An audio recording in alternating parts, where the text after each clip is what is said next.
Naks, artistahin. Diba guys, parang model, no? Smiling face pa.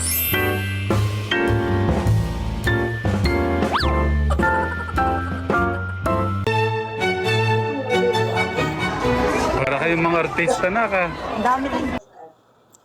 Ayan po, stuff muna natin. So in this video po is another throwback po. Ito po yung araw or ito yung JS prom nila or ni Luis sa kanyang junior high school life. At kung saan nga po is talagang kitang-kita po natin yung napaka-artistahin na itsura talaga ni Luis. Alam mo yung itsura tsaka tindig po yan. Talagang pwede siyang maging artista, pwedeng maging model. Di ko alam kung agree kayo sa akin, pero yun po yung nakikita ko. Kasi ako po dati, mga ilang years na po nakalipas is naging talent scout po kasi ako sa mga batang models, mga singers, dancers, ganoon po. At kung ako yung tatanungin nyo is talagang kung siguro talent scout pa ako ngayon, baka kinuha ko na tong model si Luis kasi yung kanyang tindig kasi, alam mo yung tindig niya, straight na tindig is pang model po kasi yun. Tapos yung height niya, yung mukha, especially yung pagiging smiling face is talagang artistahin. Kaya pwede sana talaga itong si Luis. Ang problema nga lang kasi dito kay Luis is medyo mahihain po. Kaya medyo hindi rin pwede mag-artista kasi mahihain.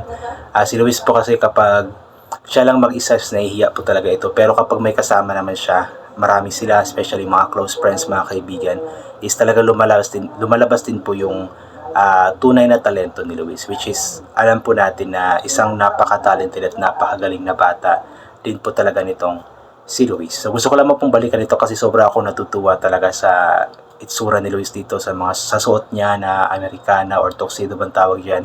Talagang bagay na bagay sa kanya, talagang artistahin. So tara po, ipapatuloy po natin ang panonood.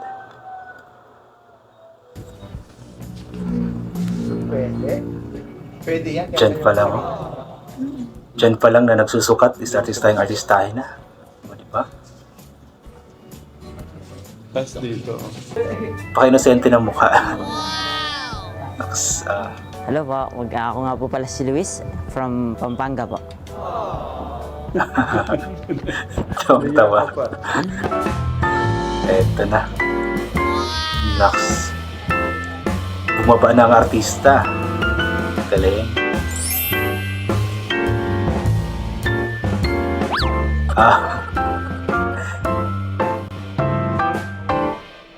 Oy, si Kuya Noah. Napaka din po nito ni si Noah. Napaka-artistahin din. Alam mo yung tindig, straight din. Pwede maging model. Silang dalawa ni Luis, talagang sila. Pwede. O, di ba? Napaka-artistahin, napaka-pogi. O, di ba? Galing.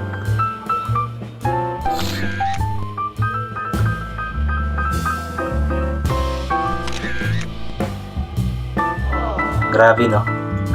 Grabe yung pinagbago ni Luis talaga simula noon hanggang ngayon. Ba?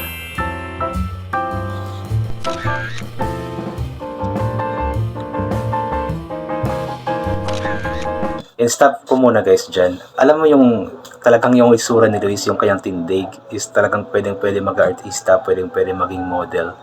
Napakagaling kasi ng niya, or kumbaga yung tindig niya ba? Napaka-straight. Tapos may height din siya, matangka din siya. Tapos artistahin pa yung mukha, naka-smile palagi. Kaya pwede talaga. Alam ko na agree kayo sa akin alam ko. And po kasi, ito po ay JS prom po nila. Isa po ito sa isa sa pinaka-importante at isa sa pinaka hindi makakalimutang pangyayari sa buhay ng isang high school student, yung JS prom. Kasi tawag yan dati is JS prom kasi tawag sa amin dati yung junior senior promenation night. Junior is yung third year high school or grade 9 po ngayon. Tapos senior naman yung yung grade 10 na ngayon or tawag yan. Fourth year high school po tawag sa amin dati. So yun po yung JS prom. Di ko alam kung anong tawag na ngayon since yung junior kasi is tsaka senior is na kasi kumbaga na iba na. Yung junior is from grade 7 to grade 10, tapos yung senior is from grade 11 to grade 12. So di ko alam kung anong tawag sa prom night nila na ito.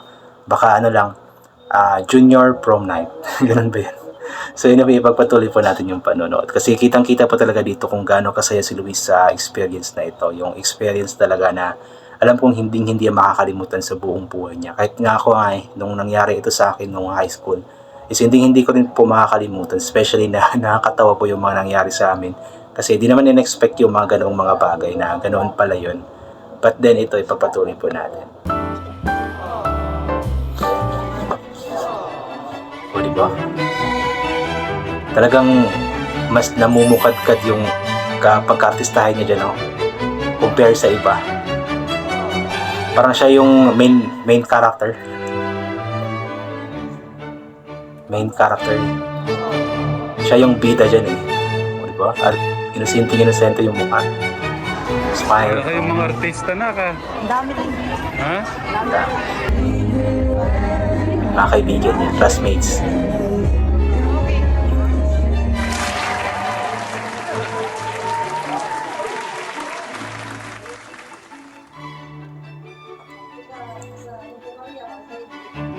Ang ganda ng venue.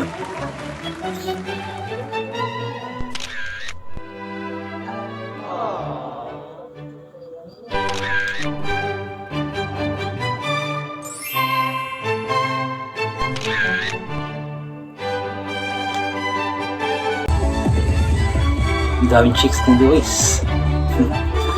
Mga close friends, classmates, ayan. Disco na.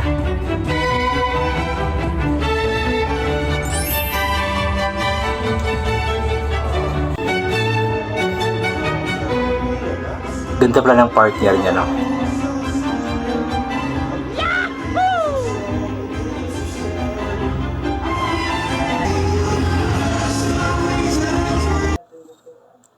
So yun nga po, panoorin nyo na lamang po sa YouTube channel ni Tekram po yung buong vlog po niya. I believe that was March 1, 2023 po na vlog ni Tekram.